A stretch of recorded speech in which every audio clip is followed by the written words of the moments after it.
couple times. I go behind my back, no look to him. He no look back to me, and I'm laying it up. I'm saying, oh, man. Here's that last play. Magic Johnson going in, drops off the Bird. Bird puts it back off, inside to Johnson. Super basket. This guy got game.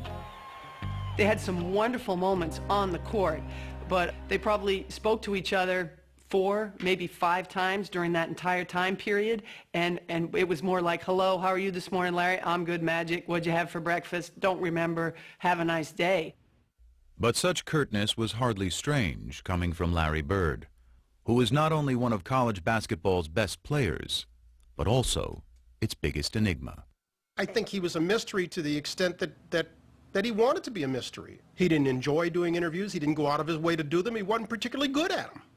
He was kind of like, hey, this is who I am. You want to know who I am? Watch the game. That's who I am. I start to read materials that you're very quiet and you don't enjoy talking to newspaper people. Well, you know, there's different kind of newspaper people. There's people that try to push you. You know, there's people try to get things out of you. Things don't even pertain to basketball, and them are the type of people I like to stay away from. He didn't want people talking about his family. He didn't want his mother to have to deal with that, or his siblings to have to deal with that. You got to remember where Larry came from. You know, Larry was raised in a 2 or 3 room house on a railroad track. Their family probably lived on $50 a week. He was raised tough.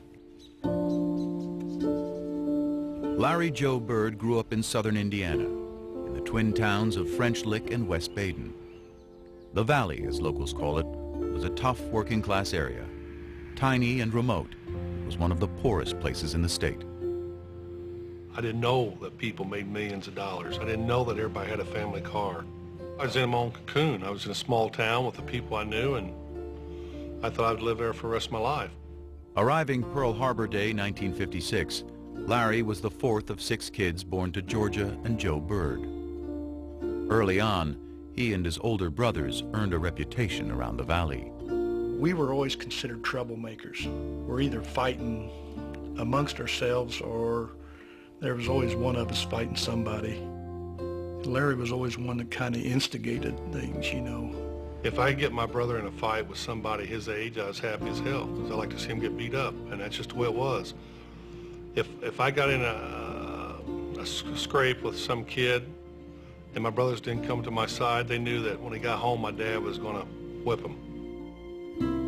Larry and my dad were best of friends. They done everything together. When my dad would go out to my grandma's house, Larry would always go with him. They'd go fishing, do a lot of things together. But Joe Bird also had a darker side, stemming from a traumatic tour of duty in Korea. Larry remembers waking up in the middle of the night hearing his father's blood-curdling screams from the nightmares he had had from the war. What happened to his father in the war affected his entire life. He was never able to quite get rid of whatever those demons were. A talented craftsman, Joe Bird struggled to hold steady jobs.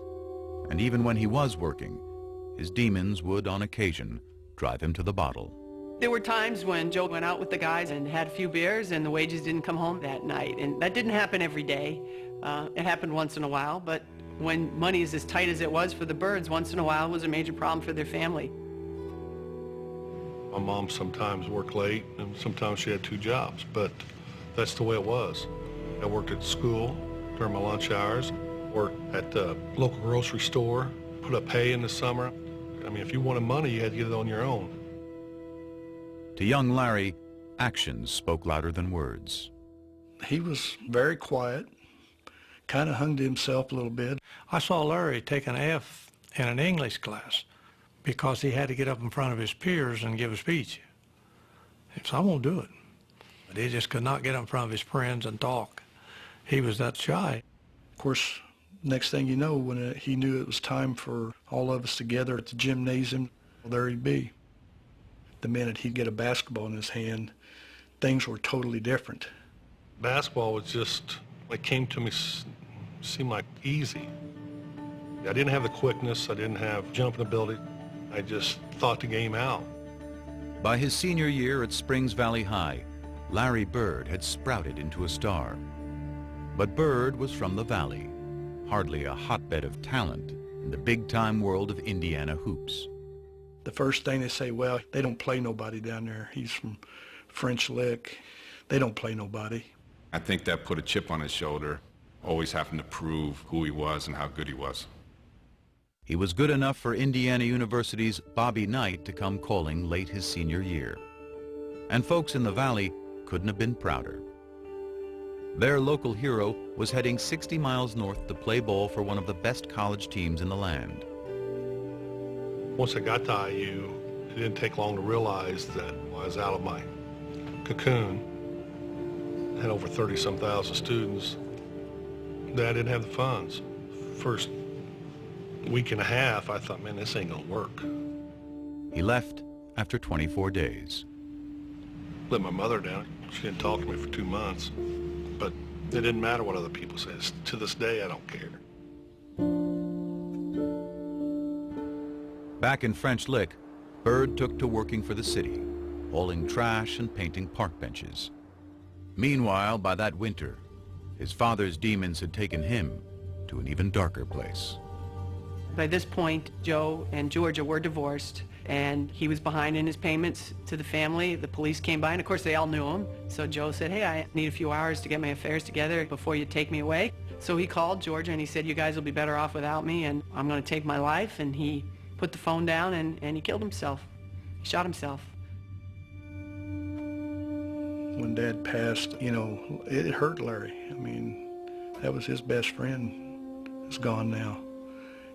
But Larry didn't show it a lot. He just didn't say much. You know, he just kind of held it within. I never heard him speak out about it at all.